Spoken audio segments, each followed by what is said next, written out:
Hello, it's Zealous here. Welcome to the video.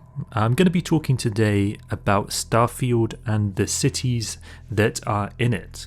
We, around 11 months ago, had some initial information from LinkedIn that there were going to be cities in Starfield.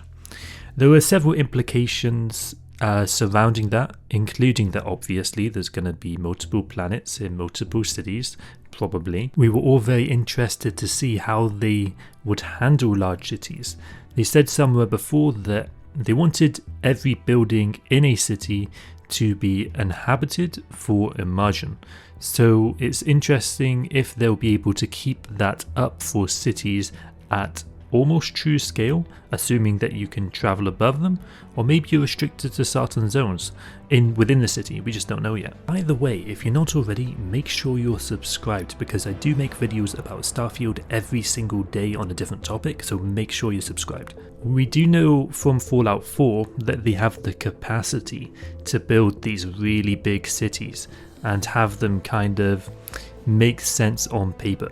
Now they may not all be answerable, and I'll agree with that, but at least it looks like a city, it feels like a city, it has the scale of a city, and that's what I'm really hoping that they manage to do. Now, because we know that a lot of Starfield is going to be procedurally generated, we could argue that NPCs are going to be procedurally generated in these homes, and that could perhaps be how the world feels more alive. That's definitely something that could hypothetically happen. From this LinkedIn page as well, we did have them showing some of the inspiration that they were inspired for when they were designing the art for these cities, and that's kind of on screen now. Now we do have 3 confirmed cities.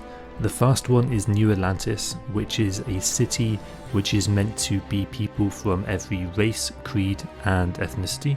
In a lot of ways, New Atlantis is a true reflection of the future of our world. We also had Neon, which is a giant fishing platform in a aquatic world. We know that it was built by the Xenofresh Corporation, which I assume is something to do with food, and their people come from all over to experience the drug known as Aura.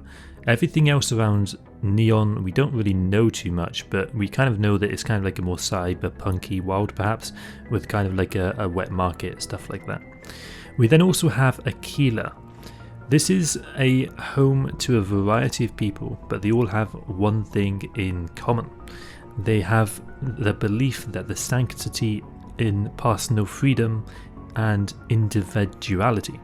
So I assume that there's going to be some kind of perhaps clash, or at least differences between these type of worlds, and it'll be interesting to see how that works out.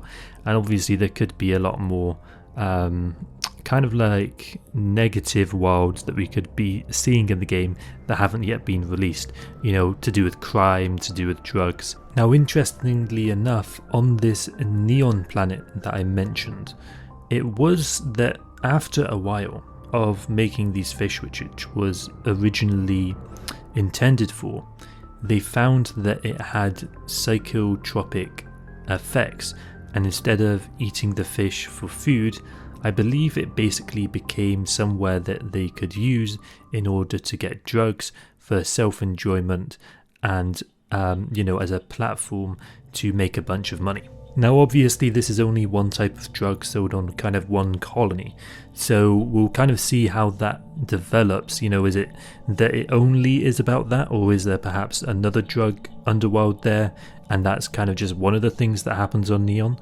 We don't really know yet. Now we do know that everything within the world of Starfield is going to be within 50 light years of the Earth planet, or the solar system, I guess you could say.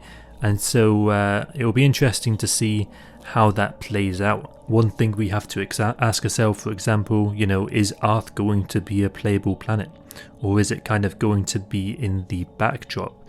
Because if you think about it, if this game's about exploration, it's about seeing new things, are people going to want to see Earth? And would perhaps Earth be a little bit too adventurous for a dev team to include, and if they did, I guess they would only be able to include a very small zone of one city if they were to go that route, which I assume for a lot of these cities they're going to do. They did say that, again, that because they're doing procedural generation, that in theory a lot of the world of these planets is going to be viewable, and maybe you could traverse on it.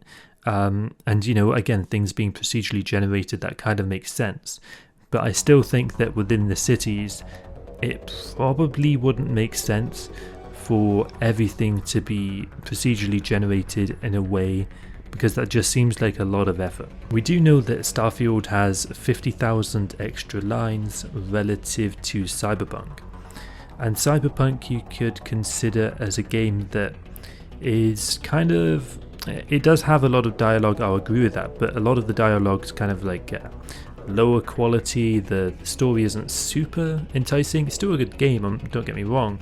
I'm not saying it's terrible, but certainly it didn't live up to expectations.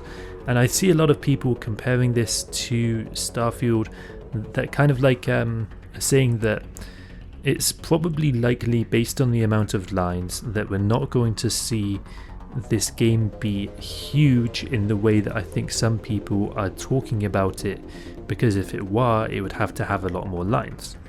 That is to say, unless, you know, in theory, again, the procedural generation thing, if they do only decide to make quests in certain areas, but you can still explore other areas if you want to, I guess that could make sense. Or maybe it could be that missions are procedurally generated, you know, like go and collect 50 of X item from X NPC or whatever. Could be, you know, randomized items, randomized locations, and that could kind of be how some of these optional missions play out. Hopping back over here, we did also see that the Pinterest page for that LinkedIn person who had made a bunch of wild design on Starfield had a bunch of pinned architecture related to residential areas and also related to cities. It seems that for the most part, actually, their main interest was, at least creatively, seemed to be around architecture of residential areas, and it will be interesting to see if any of them are like the pictures that you're seeing here, which do look pretty cool. Although I will admit, to be honest, this isn't something that to me looks super futuristic, it just looks modern.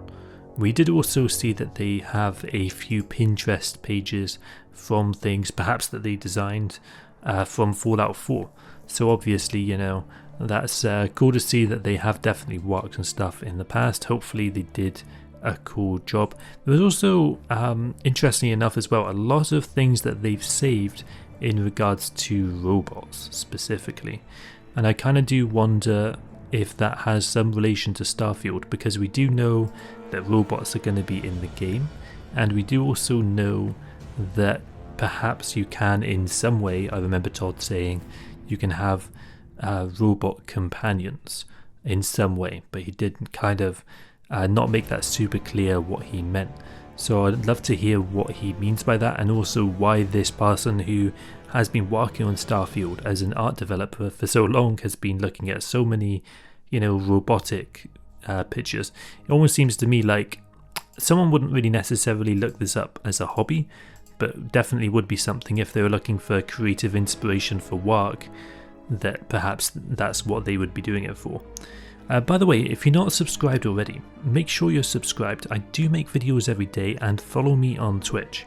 Until next time, have a great day. Hope you enjoyed this video on the cities of Starfield. Until next time, GG, I'm out.